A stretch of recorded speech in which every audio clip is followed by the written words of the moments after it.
أعوذ بالله من الشيطان الرجيم بسم الله الرحمن الرحيم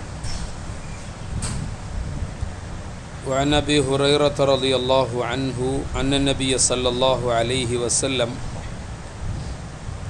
قال ألا أدلكم على ما يمحو الله به الخطايا وترفع به الدرجات قالوا يا رسول الله قال إسباغ الوضوء في السبرات والصبر على المكاره وكثرة الخطى إلى المساجد وانتظار الصلاة بعد الصلاة فذلكم الرباط. അബൂ ഹുറൈറ റളിയല്ലാഹു അൻഹു പറയുന്നു, ഒരു ദിവസം റസൂലുള്ളാഹി സ്വല്ലല്ലാഹു അലൈഹി വസല്ലം ഞങ്ങളോട് ചോദിച്ചു, അള്ളാഹു നിങ്ങളുടെ പാപങ്ങൾ പുറത്തു തരുന്നതും നിങ്ങളുടെ പദവികൾ വർദ്ധിപ്പിക്കുന്നതുമായ അമലുകൾ ഞാൻ നിങ്ങൾക്ക് അറിയിച്ചു തരട്ടെയോ എന്ന് ചോദിച്ചു. റസൂലുള്ളാഹി സ്വല്ലല്ലാഹു അലൈഹി വസല്ലം ഞങ്ങളെ സഹാബത്തിനോട് ഇങ്ങനെ ചോദിച്ചു, അള്ളാഹു നിങ്ങൾക്ക് നിങ്ങളുടെ പാപങ്ങൾ പുറത്തു തരുന്നതും നിങ്ങളുടെ പദവികൾ ഉയർത്തുന്നതുമായ അമലുകൾ നിങ്ങൾക്ക് ഞാൻ പറഞ്ഞു തരട്ടെയോ, അറിയിച്ചു തരട്ടെയോ? അപ്പോൾ സഹാബാക്കൾ പറഞ്ഞു, തീർച്ചയായും ഞങ്ങൾക്കത് അറിയിച്ചു തന്നാലും പ്രവാചകരെ.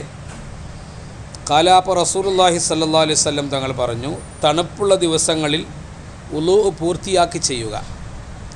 തണുപ്പ് ഉള്ള സമയങ്ങളിൽ, ദിവസങ്ങളിൽ, ആ കാലാവസ്ഥയിൽ ഉളൂവിനെ പൂർത്തിയാക്കി ചെയ്യുക.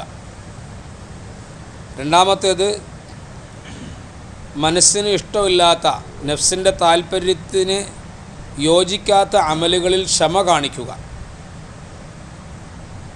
3, പള്ളിയിലേക്ക് പോകുന്ന ചുവടുകൾ വർദ്ധിപ്പിക്കുക. 4, ഒരു നമസ്കാരം കഴിഞ്ഞ് അടുത്ത നമസ്കാരത്തെ പ്രതീക്ഷിച്ച് പള്ളിയിൽ കഴിഞ്ഞുകൂടുക.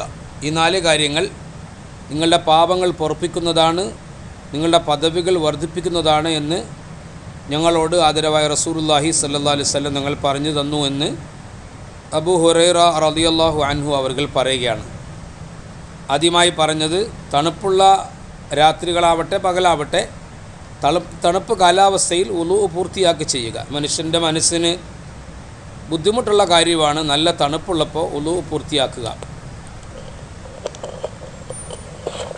നല്ല ചൂട് സമയത്ത് ഉളൂ പൂർത്തിയാക്കാൻ എളുപ്പമാണെങ്കിലും തണുപ്പുള്ള സമയത്ത് ഉളൂ പൂർത്തിയാക്കാൻ പ്രയാസമാണ്. അപ്പോൾ ആ പ്രയാസം സഹിക്കുന്നത് കൊണ്ട് പടച്ചവൻ്റെ ഭാഗത്തുനിന്ന് ദറജകൾ വർദ്ധിപ്പിക്കുകയും പദവികൾ കൂട്ടിക്കിട്ടുകയും പാപങ്ങൾ പൊറുക്കുകയും ചെയ്യും. രണ്ടാമത്, മനസ്സിന് ഇഷ്ടമില്ലാത്ത ചില അമലുകളുണ്ട്. ചില സമയത്തത് ഭാരമായിട്ട് തോന്നും. അതിൽ ക്ഷമ മുറുകെ പിടിക്കുക, ക്ഷമിച്ച് അമൽ പൂർത്തിയാക്കുക. ഉദാഹരണമായി റമളാനിലെ തറാവീഹ് നമസ്കാരം 20 റക്അത്തുണ്ട്. ഉദാഹരണം പറഞ്ഞാൽ അത് മനുഷ്യൻ്റെ മനസ്സിന് അത്ര ഇഷ്ടമായിരിക്കുമല്ലോ. ചില സമയത്ത് കുറച്ചാകുമ്പോൾ പോകണമെന്ന് തോന്നും, ഇരിക്കണമെന്ന് തോന്നും, ഒന്ന് വിശ്രമിച്ചിട്ട് ചെയ്താൽ കൊള്ളാമെന്നൊക്കെ തോന്നുന്ന ചില സമയം മനസ്സിന് ക്ഷീണം ഉണ്ടാവും. അത്തരം ഘട്ടങ്ങളിൽ പ്രതിഫലത്തെ ആഗ്രഹിച്ചുകൊണ്ട് അതിൽ ക്ഷമയോടുകൂടി പൂർത്തിയാക്കുക. മൂന്നാമത്തത്, പള്ളിയിലേക്ക് പോകുന്ന കാലടികൾ വർദ്ധിപ്പിക്കുക. റസൂലുള്ളാഹി തങ്ങളുടെ സഹാബാക്കൾ അധികം പേരും വാഹനം വീട്ടിലുണ്ടെങ്കിലും നടന്നാണ് പള്ളിയിൽ പോയിരുന്നതെന്ന് കാണാം. ഇപ്പോൾ ഒരു ബനൂ സലമ ഒരു ഗോത്രമാണ്. അവർ പള്ളിയിൽ നിന്ന്, മസ്ജിദ് നബിയിൽ നിന്ന് കുറച്ച് അകലെയാണ് താമസിച്ചുകൊണ്ടിരുന്നത്. പള്ളിയുടെ അടുത്ത് കുറച്ച് സ്ഥലം വിൽപ്പനയ്ക്കുണ്ടെന്ന് അവർക്ക് ആരോ അറിയിപ്പ് കൊടുത്തപ്പോൾ ആ പള്ളിക്ക് അടുത്ത് വന്ന് വീട് വെച്ച് അവിടെ താമസിച്ചാൽ കൊള്ളാം എന്നൊരഭിപ്രായം ആ ഗോത്രക്കാർ അവർ പരസ്പരം ആലോചിച്ചിട്ട് റസൂലുള്ളാഹി തങ്ങൾക്ക് ആരോ ഒരു സഹാബി അറിയിപ്പ് കൊടുത്തു, ബനൂ സലമ ഇങ്ങനെ പള്ളിക്കടുത്ത് വരുന്നത് ആഗ്രഹിച്ച് സ്ഥലം വാങ്ങിക്കാൻ ഉദ്ദേശിക്കുന്നുണ്ട്. നബി തങ്ങൾ ബനൂ സലമക്കാരെ കണ്ടു. ആ ഗോത്രക്കാരെ കണ്ടപ്പോൾ ചോദിച്ചു, നിങ്ങളിങ്ങനെ ആലോചന നടത്തിയോ എന്ന് ചോദിച്ചപ്പോൾ നബിയെ ഞങ്ങളങ്ങനെ ആലോചിച്ച് വെച്ചിട്ടുണ്ട് എന്ന് പറഞ്ഞു. അപ്പോൾ റസൂലുള്ളാഹി തങ്ങൾ ബനൂ സലമക്കാരോട് പറഞ്ഞു, ഇപ്പോൾ എവിടെയാണോ താമസിക്കുന്നത് അവിടെ തന്നെ താമസിക്കുക. നിങ്ങൾ എത്ര ചുവട് പള്ളിയിലേക്ക് വയ്ക്കുമോ അത്രയും പാപങ്ങൾ നിങ്ങൾക്ക് പൊറുക്കപ്പെടുകയും അത്രയും ദറജകൾ, പദവികൾ നിങ്ങൾക്ക് വർദ്ധിപ്പിക്കപ്പെടുകയും ചെയ്യും. അതുകൊണ്ട് അബൂ സലമ നിങ്ങൾ അവിടെ തന്നെ കഴിയുക എന്ന് നബി തങ്ങൾ ബനൂ സലമക്കാരോട് പറഞ്ഞു എന്ന് ഹദീസിലൊക്കെ നമുക്ക് കാണാം. അപ്പോൾ നബി തങ്ങൾ സഹാബത്തിന് കൂലി കൂടുതൽ കിട്ടുന്ന കാര്യമാണ് ആഗ്രഹിച്ചത്. അതിനാ വഴി പറഞ്ഞു കൊടുത്തു.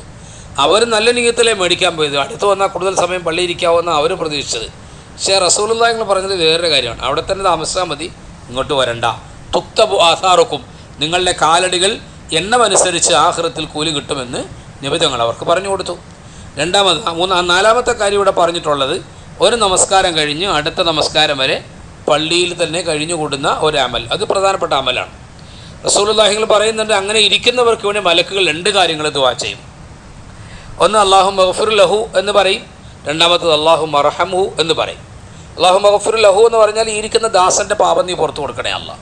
രണ്ടാമത് നീ അവന് കരുണ ചെയ്യണേ എന്നാണ് മലക്കുകളുടെ പ്രാർത്ഥന. മലക്കുകളുടെ പ്രാർത്ഥന തള്ളപ്പെടാൻ സാധ്യതയില്ലാത്ത അവർ പാപം ചെയ്യാത്തവരാണ്. റസൂലുള്ളാഹി തങ്ങൾ പറഞ്ഞു, ഇതിനൊരു ഡിമാൻഡുണ്ട്, ഒരു നിബന്ധന, ഒളു ഇല്ലാതെ ആകരുത്, ഒളു വഴി തന്നെ ഇരിക്കണം. ഒളു മുറിഞ്ഞാൽ ഉടൻ തന്നെ ഒളു ചെയ്ത് വീണ്ടും നമസ്കാരത്തിൻ്റെ സമയം പ്രതീക്ഷിക്കാതെ അപ്പം തന്നെ ഒളു ചെയ്ത് പള്ളിയിലേക്ക് വന്നാൽ ആ ദുആ തുടരും. ഇല്ലെങ്കിൽ ആ ദുആ എന്തായി പോകും, ഒളു പോകുന്നതിനോടി മുറിഞ്ഞു പോകും എന്നും ആദരവായ റസൂൽ തങ്ങൾ പറഞ്ഞു. ഇത് വളരെ പ്രധാനപ്പെട്ട 4 അമലുകളാണ്. എന്നാൽ ഒരു പ്രയാസമുള്ള അമലുകളല്ല, വളരെ എളുപ്പമുള്ള അമലുകളാണ്.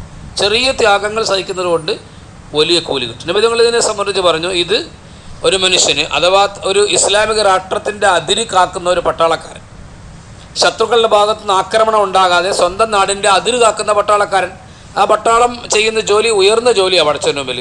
അതിന് റിബാത്ത് എന്നാണ് പറയുക, അതിർത്തി സേന എന്ന് അവന് പറയും. അറബിയിൽ അതിന് റിബാത്ത് എന്ന് പറയും. നബി തങ്ങൾ പറഞ്ഞു, റിബാത്തുകാർക്ക് കിട്ടുന്ന കൂലി ഈ 4 അമലുകൾ ഒരാൾ പൂർത്തിയാക്കിയാൽ കിട്ടും എന്നും റസൂലുള്ളാഹികൾ പറയുന്നുണ്ട്. വളരെ പ്രധാനപ്പെട്ട കാര്യം. അല്ലാഹു തആല അമൽ ചെയ്യാൻ തൗഫീഖ് നൽകുമാറാവട്ടെ. സുബ്ഹാനല്ലാഹി വബിഹംദിഹി സുബ്ഹാനകല്ലാഹുമ്മ വബിഹംദിക അഷ്ഹദു അല്ലാ ഇലാഹ ഇല്ലാ അൻത അസ്തഗ്ഫിറുക വഅതൂബു ഇലൈക്.